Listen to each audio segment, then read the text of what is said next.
Alright guys, how's it going? Welcome back. Well, today I'm with one of the most popular Mercedes models of the early 2000s. This car went head to head with the W203 series and the Audi A4. You can now pick these up for less than £2,000, which is a bit dangerous because it means that everyone starts thinking they can afford a Mercedes. So I suppose the real question is, should you buy one?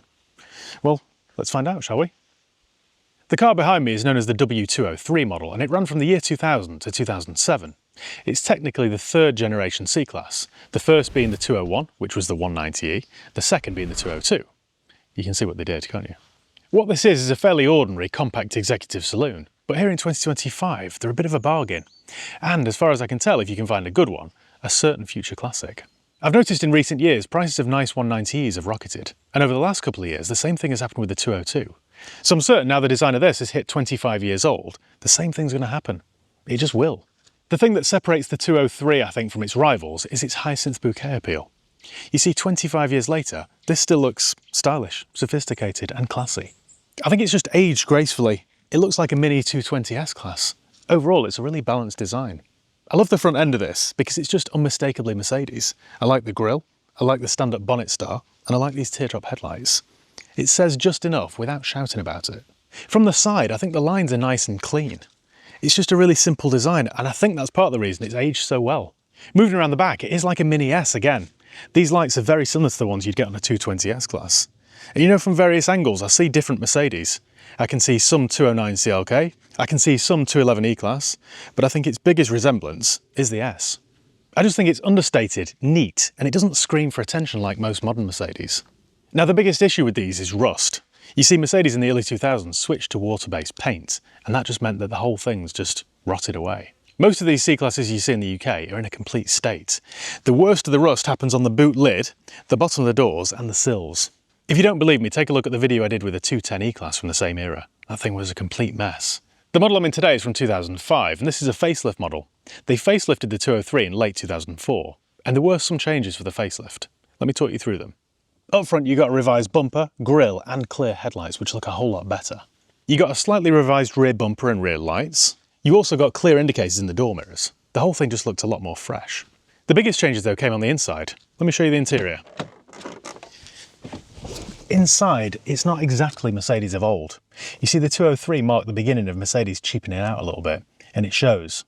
Some of the plastics look a bit shiny, some of the buttons feel a little bit cheap, and on pre-facelifts, there were quite a few rattles. That said, it did improve with the facelift, and I mean, if you take a look at the competitors, they weren't much better either.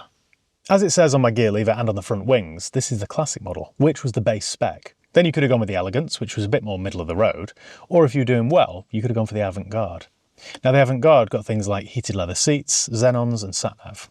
To be honest though, even in this base model, you got just enough to keep you happy. So you get cruise control, semi-electric seats, and semi-automatic climate control. It's quite a comfortable car, this. The seats are supportive, the steering wheel adjusts properly, so it does feel like you're in something premium. Only perhaps not as premium as you'd hoped. Still, for something of this era, it does feel nice and solid. It also has that 203 smell. Now, I can't even describe it to you, but from the moment I got in this yesterday, it just instantly took me back. Up front, you get plenty of space. There's plenty of headroom, plenty of elbow room, plenty of leg room, even if you're like 6 foot tall. In the back of the C-Class, then it's a bit more snug, but it's just about acceptable. See, I've got this seat here adjusted for my driving position, and I've got just enough leg room, really. There's plenty of headroom, you get a nice little armrest here, so there is space for 2 adults. But I think your middle passenger might complain a bit because you've got quite a large transmission tunnel. You get this fold-down armrest with some pop-out cup holders, and that's about it. You don't get any storage behind the seats. You do get a little ashtray though. And you get some climate vents here. And that's about it. Let me show you the boot then, because it is quite a practical car, this. You get quite a large boot on the 203. You can open it from this button here under the badge, or from the key fob. And it offers 455 litres of space. You could have got it with folding rear seats or a ski hatch, but that was an optional extra. This one doesn't have that, so everything's fixed in place. It's worth noting as well that they did do an estate version of this car. Now that's known as the S203. This particular model is a C200 CDI. So what you're looking at here is the old 2.1 litre 4-cylinder turbo diesel. It's been around since roughly the Big Bang. It is a bit agricultural, but it is very reliable. It's more reliable than these struts anyway. This is known as the OM646 engine, and it's chain driven and it is quite reliable. You shouldn't have any chain issues. There are a couple of things to tell you then. Water pumps can be an issue, as can leaky injectors. Apart from that, it's just standard diesel stuff. You want to check for coolant leaks, check for oil leaks, but they are quite dependable and they're also quite easy to work on. For me, this is kind of peak diesel. This is a Euro 4, so this was before a time when they started to get choked up with emission controls. The good thing about the 203 was that it was available with a plethora of engines, so there was something for every budget, from a 1.8 litre petrol all the way to a 5.4 litre V8 AMG. I'd probably recommend going for one of the compressor engines, something like a 200, that came with a 1.8 litre compressor. Now that's a 4-cylinder supercharged petrol, and they were quite punchy, but they were also quite refined and quite quiet. But if you do go for one of those, watch out for rattly timing chains. They always go. Luckily, it isn't a massive job. The chain's on the front of the engine, so access is quite good. Here in Europe, the most popular model was the old dependable diesel, because it was quite good on fuel. Anyway, should we get this thing on the road? And we're on the road. So what's it like to drive then? Well, straight away it feels really solid. The steering's heavier than you'd expect. Not that it's difficult to drive or anything, it is quite easy, but the whole thing does feel quite tank-like, which is a bit of a surprise for quite a small car. Given this is the diesel model, you do get quite a lot of engine noise. Now, I've driven loads of the petrol, the compressors, the 240 V6 and also the 320 V6, and they're much more refined. This diesel is a little coarse and gruff, but when it warms up, then it does smooth out a little bit. You just never really forget that it's there or that it's on. It's always there making a racket in the background. This will probably sound a little bit strange, but the fact that this is a diesel does add to the whole tank-like feel of this car. It all feels very solid. It does very much still feel like an old Mercedes. It drives very nicely though, it's nice and comfortable. You just sit here wafting along and looking out over the bonnet. And when you look over the bonnet, you can see the stand-up Mercedes badge. It's all quite nice really, quite elegant. Before we continue with the 203 review, I just need to say a big thank you to today's video sponsor, Car Vertical. Now, if you're in the market for a used 203, or any car, or motorbike in fact, it's really important that you do a thorough vehicle history check before you hand over any cash. And with Car Vertical, that couldn't be easier. I'll leave the link below in the video description, but all you need to do is go to carvertical.com and type in the reg or the VIN. And don't think this is just a UK thing either. It works in 35 different countries. It doesn't take long to get your report and it isn't expensive. And it's cheaper still if you use my promo code HIGHPEAK. That's HIGHPEAK all one word, HIGHPEAK, and you'll save yourself 20% off each and every check that you do. So a few moments later, you'll get a full, detailed, thorough report back, and it'll tell you whether the car's ever been stolen, written off, had a mileage rollback, or has outstanding finance on it. But it's even better than that because it'll tell you things like the MOT history, the ownership changes, reg plate changes, spec, average market value, and a whole lot more. If, for example, it has been involved in an accident, sometimes it shows you photographs of the recorded damage, so you can see how bad it was. Also, I've had it before where it showed me photographs from the last time the car was advertised, so you can compare the condition. So it's a really useful tool. I've been using them now for years. So like I say, don't forget to use my promo code HIGHPEAK for 20% off each and every check that you do. And yeah, that's about it. So thanks Car Vertical for sponsoring another video. Back to the 203. You could have bought this with a manual gearbox, but this one's an automatic. Now this one uses the 5-speed auto and it's quite a reliable gearbox, but you do need to service them. I would service them every 80,000 miles and you shouldn't have any issues. Typical of Mercedes of this era, the brakes are a little bit on the spongy side. There's a bit too much travel there, but they still work. Overall, it's just a very smooth, pleasant car, really. The gearbox changes up and down nicely, everything works, everything feels solid. Now, it doesn't feel anywhere near as sporty as an E46 BMW, but that's kind of the point. The C-Class was always the more comfortable option, and it certainly is. It is a nice, comfortable car, this. You could definitely eat up a lot of miles in it. You see, driving-wise, the 203 was always more about comfort than excitement. It's a relaxing car. The suspension's nice and soft, so it soaks up these rough roads beautifully. And if you were to compare this again to an E46, then this is certainly less sharp, but it is more relaxing. Like I said at the start, it is very much a hyacinth bouquet car, this. You can imagine this parked outside an immaculate house or outside the golf club. It would very much look the part. And that's kind of the thing with the 203 now. When you buy one of these, it's a choice. You buy one because you want one. Otherwise, you could have just bought a Citroen C5 or a VW Passat. I drove into Budapest the other night and parked outside those big old grand buildings. This very much looked the part. And I'm not sure a VW Passat would. Buying one of these is like spending the extra money on a nice suit. You just know that it'll always look right. It'll always be stylish and elegant. You don't buy one of these for the thrills, granted, but if you want something to get you from A to B that still looks stylish and sophisticated, this works. Now this particular C200 produces about 122 brake horsepower, so it never feels quick, but it's adequate. You get 270 Newton meters of torque, so there is adequate power here for overtaking. In the real world, 0 to 62 will take you just over 11 seconds, which sounds quite slow, but in reality it feels a bit quicker than that.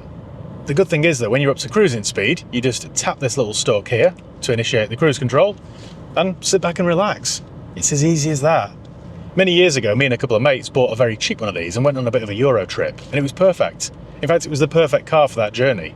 We got something like 55 miles per gallon, and it never really put a foot wrong. Now, the C200 was very much the sensible option, but if you want something a bit more exciting, I'd recommend going for one of the AMGs.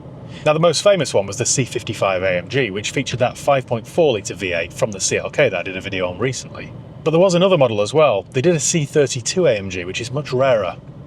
The 6-speed manual gearbox is a little bit notchy, and I don't think Mercedes make the best manuals, to be honest. I'd definitely recommend going for an auto. This one's quite responsive off the line, and it shifts quite smoothly. It's all you could ask for, really. The biggest selling point of the diesel C-Class is fuel efficiency. You see, this will average mid to late 30s in terms of MPG. On a steady motorway run, then you'll get mid-50s, which is incredible, really, given its age. So unless you go for one of the big petrols, then they are very cheap cars to run. The visibility is very good, there are no obvious blind spots, I can see all around me very clearly. In terms of reliability, on the whole they are very reliable cars. Like I mentioned earlier, you do need to watch out for rust, because that is the 203's Achilles heel. But if you're watching this in California or southern Spain or Australia, then you shouldn't have any issues. If you're on the lookout for a diesel, check for coolant leaks, oil leaks and chuffing injectors. If you're on the lookout for a petrol compressor, check out for rattling timing chains. If you fancy an old 240 or 320 petrol, then there's not much to go wrong. They are a little bit thirsty, but they are very reliable. The facelift interior is a bit nicer than the pre-facelift in my opinion. The gauge cluster looks a lot better, as do all the buttons and switches. Speaking of the instrument cluster, that's another common issue actually. They can decide to go into early retirement. This one's still working though, and it's a 20-year-old car done 250,000 kilometres. And I haven't got a single warning light on, and none of my pixels have gone. Also, you want to check all the electric windows work, because sometimes they can get stage fright. In terms of suspension wear, then it's fairly standard stuff really. Check for lower control arm bushes and ball joints, because they're common weak spots. If you take it for a test drive and you hear some clunks, then you'll know straight away. When you buy one of these, try and look for a nice example with full service history, because on these, service history is everything really. Make sure it's had regular oil changes, and that way the timing chain should be okay. And yeah, basically, just remember that if you buy a cheap Mercedes, then it won't stay cheap for very long. I just think the 203's got an awful lot going for it. They're aging gracefully, they still look nice and stylish, they're nice to drive, and they're quite cheap to own and run. As I always recommend, I'd find a good Mercedes specialist and just stick with them, like SPR in Stockport, who I always use. That way they'll take care of all your preventative maintenance and make sure it continues to run for many years to come. Generally speaking though, parts are cheap enough and easy enough to get hold of, and there's a good aftermarket supply, so that isn't an issue. There are also plenty of owners clubs and forums to join, so ownership of a 203 shouldn't be a daunting prospect. Things like road tax and insurance will vary massively depending where you live, but in the UK, costs aren't prohibitive. But like I say, if you're looking for one, then make sure you get a good one. Check around the wheel arches for rust and the bottom of the doors and the sills. Check the service history, service the gearbox, and just continue to look after it and change oil every 8 to 10,000 miles, and you should be good. Personally, I'd love a clean, low mileage 55, but that's just me being silly. They're just one of those cars that they're so rare. When you see one, I get more excited than when I see a new Lamborghini or McLaren. It's one of those if you know, you know cars. And I just think that's the coolest type of car you could buy. You know, any rich idiot can go out and buy a brand new Lamborghini, but it takes a certain kind of person to buy an older C55 AMG. So should you buy a used 203 Mercedes? Well, they do tick an awful lot of boxes.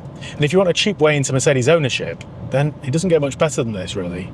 You still get a car that looks nice and a badge that still means something. And I know this was from an era when Mercedes started to cut some corners, but you can't really tell. I mean, this is a 20-year-old car, and there are no rattles or squeaks. It's not bad really. If I was sat here now in a 20-year-old A4 or 320, then I don't think I'd be any happier. So for just a couple of grand, you can have a nice elegant Mercedes sitting in your driveway, and one that won't completely bankrupt you either. So it's not a bad option, is it? I'm fairly certain as well that in the next couple of years, these will become a genuine classic. I mean, early examples are now 25 years old, so they're right at that point, right at the lowest price they'll be before they start to climb again. So perhaps it might be wise to get one now before prices start to climb.